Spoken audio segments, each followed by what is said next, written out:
Deputy Ombudsman for the Visayas gimanduan ni Ombudsman Conchita Carpio Morales sa pagsulbad sa backlog sa mga kaso nga ilang gihuptan.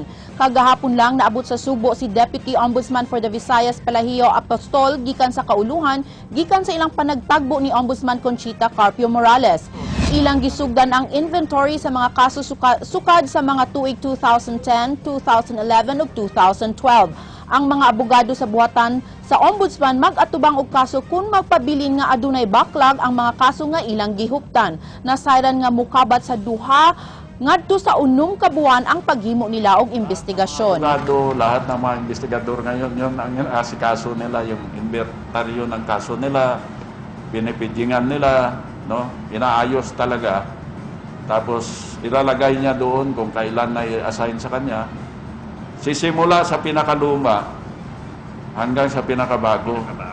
So, kitang-kita kung may luma kang kaso.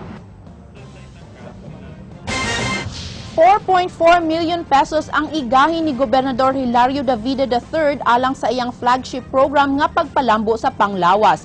Ang budget naglakip sa pagpalambo sa mga hospital sa lalawigan pinaagi sa tabang sa Department of Health. Ang pondo gastuhon alang sa infrastruktura o pagpalit og mga bag-ong mga gamit alang sa mga hospital.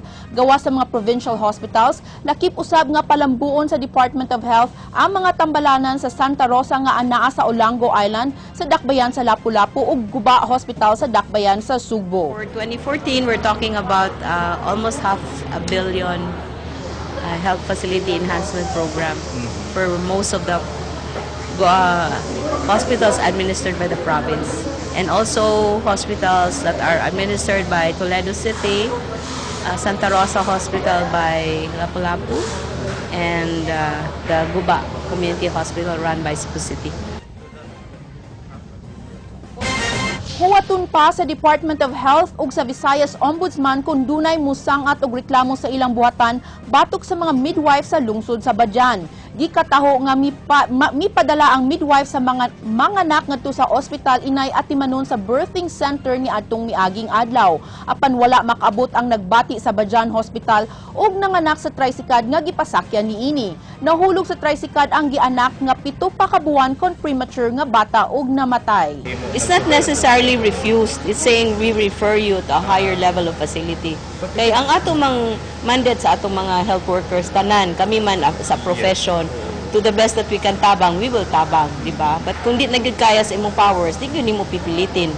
Otherwise, mamatay na sa imong kamot, di ba? Responsibilidad mo din yun. So, if in your assessment, it's supposed to be referred, then you refer at the most exigent time. Oo. More kasi na private ito.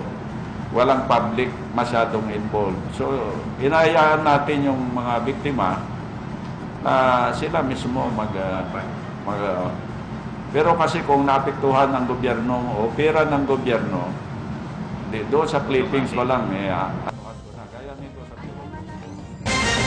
Niabot na gikan sa kauluhan si Cebu City Mayor Michael Rama human kini mitambong sa preliminary conference sa election protest nga gipasaka batok kaniya og ni Vice Mayor Edgar Labilla ni kani Cebu City South District Congressman Tomas Osmeña. Matud ni Rama, gawa sa pagtambong sa maong hearing, lakip sa iyang gibisita sa Manila ang Philippine National Police aron asikasuhon ang paglingkod sa iyang bag-ong Cebu City Police Office Chief ug ang Bureau of Local Government Finance aron i-follow up ang paglingkod sa iyang bag-ong City Treasurer. Apan matud ni Rama, wa gihapon siya tarong nga tubag nga nakuha sa duha ka giingnan lang siya nga magpaabot og feedback. Samtang gituman sab ni Rama ang iyang gipasalig sa Comelec Cebu City Election Officers nga bisitahon ang Comelec Central Office aron mohangyo nga i-extend ang registration sa barangay ug SK elections. Apan giingnan si Rama nga dili kini mahimo ug di sab mapadadan og biometric capturing machines ang Cebu City tungod kay nahutdan na sila niini. Plus katong I think they run out of kanang gingalan na to og capturing machine. So what the National Office was bringing sabot puto gid or 5 kunya mahuman in how many days? Sa kagatos og 85 ka mga minor de edad sa Cebu City Operation Second Chance sa Barangay Kalunasan ang nakapahimulos kagahapon sa usa ka outreach program nga gipasiugdahan sa St. Teresa's College Cebu. Ang outreach program sa St. Teresa's College gipasayugdahan sa Batch 88 nga maoy nagsaulog karong tuiga sa ilang ika-25 katuig nga anibersaryo gikan sa ilang high school graduation. Mga pagkaon ug mga bags nga adunay sulod nga mga toiletries ug lain pang mga gamit ang ilang gipang-apod-apod sa mga batan-on nga nahidangat sa maong sentro. Ni-retire na? Ni-retire na Sige, si Sir.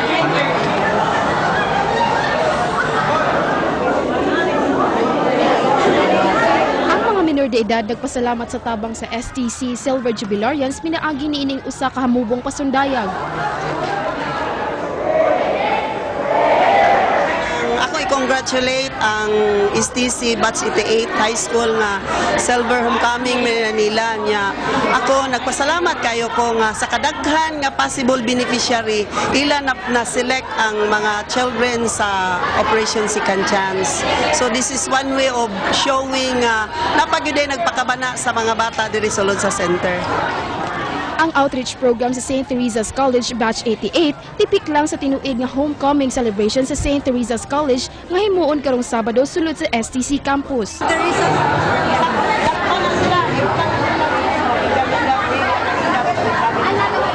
So daghan kaayo nga ning lupad pa gikan sa gawas no sa US, sa Europe no, so naay mga taga London na ning abot dire nga para magkatapok-tapok mi. So kami nga ni graduate pag 1988 200 mi ka estudyante.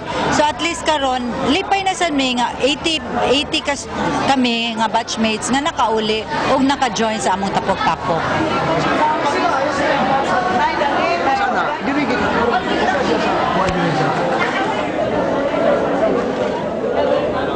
Julie Tainar, News 5.